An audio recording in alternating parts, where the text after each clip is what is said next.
एक तरफ बांसुरी की सुरीली आवाज सुनाई दे और दूसरी तरफ बाघों की दहाड़, तो आप समझ लीजिए आप पीलीभीत में हैं। क्योंकि यहाँ की जो बांसुरी है वो देश ही नहीं बल्कि दुनिया में जानी जाती है, और यहाँ के जो बाघ हैं उनकी दहाड़ भी बड़ी दूर तक सुनाई देती है, क्योंकि यहाँ पर टाइगर रिजर्व भी है। हमारे साथ पीलीभीत के मौजूदा विधायक हैं संजय सिंह गंगवार। संजय जी, ये बता दीजिए, चूंकि आज अमित शाह भी आए थे, आपके लिए बोल कर गए हैं कि एक बार विधायक बना दीजिए, बड़ा नेता बना दूंगा, तो क्या हवा आपकी तरफ बह रही है? देखिए, पूरे उत्तर प्रदेश में पीलीभीत के साथ साथ पूरे उत्तर प्रदेश में भारतीय जनता पार्टी की हवा ही नहीं बल्कि लहर चल रही है। सुनामी सी भारतीय जनता पार्टी की आई हुई है। अच्छा, मुकाबला किससे मान के चले? कोई मुकाबला पीलीभीत में तो किसी से है ही नहीं। पीलीभीत में तो आज आपने जो माननीय अमित शाह जी की जनसभा देखी, उससे आपको स्पष्ट हो गया होगा कि जब थोड़े दिनों पहले पीलीभीत की यही पावन रमंड कॉलेज की भूमि को गंदा कर गए थे अखिलेश बाबू आकर के, उसको आज पवित्र करने अमित शाह जी आए थे। और एक विधानसभा की जितनी भीड़ थी, मेरी अपनी पीलीभीत विधानसभा की, उनकी 5-4 विधानसभा छोड़ो, उनकी 4 विधानसभा वो अपनी और जोड़ लेते तब उससे ज़्यादा एक पीलीभीत विधानसभा की भीड़ थी। इसको समाजवादी पार्टी का गढ़ कहा जाता, लेकिन 2017 में चारों सीटों पे आसानी से कमल खिल गया। लेकिन इस बार आपने देखा किसान आंदोलन की भी बात है, गठबंधन भी मजबूती से हुआ है, तो कुछ दिक्कतें हैं राह में? कोई कांटे बोरा है क्या? देखिए, गठबंधन तो 2019 के चुनाव में भी हुआ था बुआ भतीजे का, और अब बहुत सारे फ्रॉड लोगों का, झूठ बोलने वाले लोगों का गठबंधन हो गया है। इन गठबंधनों से जनता पे कोई फर्क नहीं पड़ता। वो जो गठबंधन में लोग हैं वो अपनी पत्नी का तो वोट कमल पे डलवाने से रोक नहीं सकते। किसके वोट की बात करेंगे? जब अखिलेश यादव अपने घर की बहू को नहीं रोक पाए तो कौन से गठबंधन की बात है? पहले घर का तो गठबंधन अच्छा करें। और जहाँ तक प्रश्न होता है कि ये समाजवादी पार्टी का गढ़ है, ये कभी सपा का गढ़ नहीं रहा, ये हमेशा भाजपा का गढ़ था, है और रहेगा। अच्छा, ऐसे क्या विकास कार्य किए जो पब्लिक को ये उम्मीद जगे कि भाई हाँ, सिर्फ संजय सिंह गंगवार और कोई है ही नहीं सामने?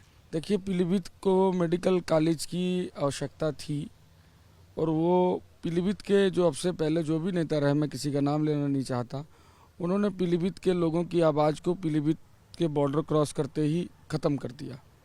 उन्होंने उस आवाज़ को माननीय प्रधानमंत्री और माननीय जो भी मुख्यमंत्री है, क्योंकि संस्था होती है, मुख्यमंत्री सबका होता है, प्रधानमंत्री सबके होते हैं, वहाँ तक नहीं पहुँचाया। और जब उस आवाज़ को मैंने पीलीभीत की जनता की आवाज़ को माननीय मुख्यमंत्री योगी आदित्यनाथ जी तक पहुंचाया, तो उन्होंने एक मेडिकल कॉलेज पीलीभीत को दिया, जिससे पूरे जनपद को ही नहीं बल्कि पड़ोस के जनपद उत्तराखंड को भी उसका लाभ मिलने वाला है। कुछ स्टाफ की कमी है वहाँ पर, बताने कि कॉलेज तो खुल गया लेकिन स्टाफ की कमी से कॉलेज निर्माणाधीन है, खुला नहीं है। ये जो आपको जानकारी देते हैं आधा अधूरा ज्ञान, ये गलत देते हैं। अभी निर्माणाधीन है कॉलेज, क्योंकि 2 साल हमारे कोविड में चले गए। दूसरा, 2200 एकड़ जो यहाँ ज़मीन थी, वो ज़मीन पर सपाइयों का कब्जा था। जब योगी जी का बुलडोजर पूर्वांचल में चल रहा था तो यहाँ के भूमाफियाओं की पैंट पतलूनें गीली हो गई और उन्होंने स्वतः कब्जा छोड़ दिया। इससे पहले जब सपा की गवर्नमेंट थी तो उसी औद्योगिक क्षेत्र की ज़मीन पर उनके कब्जे थे, और उसको लेके हमारे पुलिस के अधिकारियों की भी हत्या की गई, कई किसानों की भी उसमें हत्या हुई। लेकिन वो ज़मीन खाली हुई और 2200 एकड़ ज़मीन थी, उसमें से 250 एकड़ ज़मीन में एशिया का सबसे बड़ा खमीर का प्लांट लग रहा है, जिसमें कि 10,000 लोगों को नौकरियां मिलेंगी और 15,000 लोगों को अप्रत्यक्ष रूप से रोजगार मिलेगा। जो बात अभी आपने कही मैं उसी पे कहना चाह रहा हूँ कि 2 कॉलेज हैं, बहुत अच्छी बात है यहाँ की बनी, लेकिन नियुक्तियां नहीं हो पाई, शुरू नहीं हो पाई, कोरोना का संकट की वजह से। कौन से कॉलेज की? 2 कॉलेज की बात हो जाइए। एक ये कह रहे हैं कि मझोला मिल बंद हो गई। अगर वो, मैं आपको बताना चाहता हूँ, मझोला मिल भाजपा की सरकार में बंद नहीं हुई। मझोला मिल बहन शुरू नहीं करा पाया। नहीं, बहन जी की सरकार में बंद हुई। हमको तो 2 साल 2.5 साल काम करने को मिला, और मैं कितने सारे इन्वेस्टर यहाँ लेके आया। लेकिन कुछ व्यक्ति विशेष जो कि मोदी जी के नाम पे, योगी जी के नाम पे वोट तो लेते हैं, लेकिन बाद में उनके लिए अनाप शनाप बोलते हैं। बहुत सारे इन्वेस्टर यहाँ आए चीनी मिल देखने, और आज माननीय अमित शाह जी ने भी अपने भाषण में जिक्र भी किया कि अब सरकार बनेगी तो चीनी मिल मझोला वाली हम लोग चलाएंगे। और यहाँ कुछ ऐसे नेता हैं कि जो इन्वेस्टरों को नहीं आने देना चाहते थे, पीलीभीत का विकास नहीं चाहते थे। अब पीलीभीत की जनता जग गई है, और मुझे लगता है कि पीलीभीत वो भी चीनी मिल चलेगी और एक मिल से 10 मिलों को हम बनाने का काम करेंगे। महिलाओं से हमने बात करी, युवतियों से बात करी, वो तो काफ़ी खुश है, कह रहे हैं कि महिला सुरक्षा और लड़कियों की सुरक्षा का एक बड़ा मुद्दा था। बहुत चीज़ें बदली हैं, क्या वाकई जितना वो कह रही हैं वाकई पीलीभीत की बात करने चाह रहे हो? आप पीलीभीत में आज पहली बार आए हैं कि इससे पहले भी आए हैं? मैं आज पहली बार आया हूँ। आपके कोई साथी यहाँ ऐसे रहते होंगे, इनसे पूछिएगा 2017 के पीलीभीत में से पहले के पीलीभीत में और आज के पीलीभीत में फ़र्क है या नहीं है। मैं अभी आ रहा था तो मैं देख रहा था कि एक कैमरे वाले वहाँ खड़े थे जिस पार्क में इंटरव्यू ले रहे थे, वो पार्क को सपा के लोगों ने धरना पार्क बना दिया था। ऐसा ये एक पार्क नहीं, हम लोगों ने 4 यहाँ पार्क लोगों को देने का काम किया, चौराहे को सौंदर्यीकरण करने का काम किया, शहर को अच्छा बनाने का काम किया और कोविड के टाइम पे हम लोगों ने जनता की पूरी सेवा करने का काम किया। लेकिन दूसरी ओर देखिए कि अखिलेश यादव जनता को गुमराह करते हैं कि वैक्सीन मत लगवाना, ये मोदी की वैक्सीन है, खुद अपने पिताजी के लगवाए, लेकिन जनता को झूठ बोल के गुमराह करते हैं। ये सफ़ेद झूठ, काला झूठ, लाल झूठ और एक दिन मुझे और लोगों ने बताया था हरा झूठ, ये सारे तरह के झूठ बोलने आते हैं और ये केवल झूठ के अलावा इनके पास कुछ नहीं है। शैलेंद्र गंगवार से हमारी मुलाकात हुई, उनके पास भी हम गए थे। उनका सीधा कहना है कि गठबंधन इतना मजबूत है, फूल खिलने नहीं देने का, चाहे कुछ भी हो जाए, क्योंकि काम ही इन्होंने नहीं किया है कुछ। अब ये उनका वक्तव्य है, अगर उनके बस में ब्रह्मा विष्णु महेश तो वो है नहीं।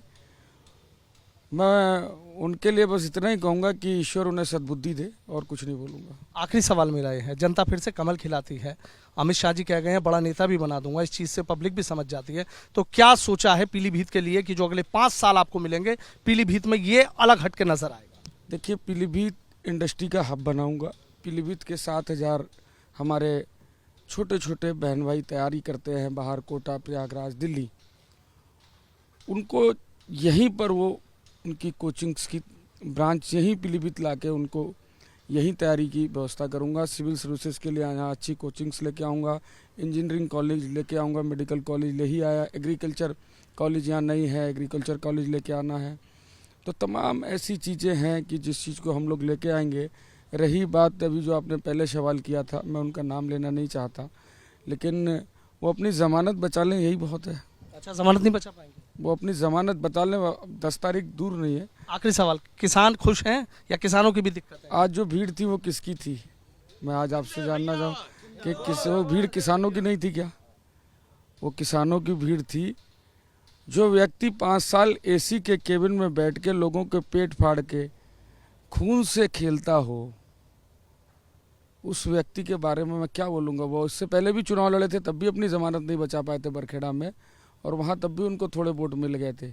यहाँ तो वो मुझे लगता है कि 15,000 वोट भी क्रॉस नहीं कर पाएंगे। बहुत बहुत शुक्रिया।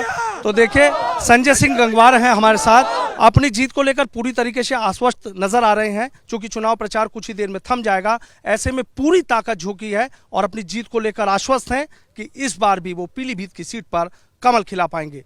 वीडियो जर्नलिस्ट सत्येंद्र सिंह के साथ सनुज शर्मा, एबीपी गंगा, पीलीभीत।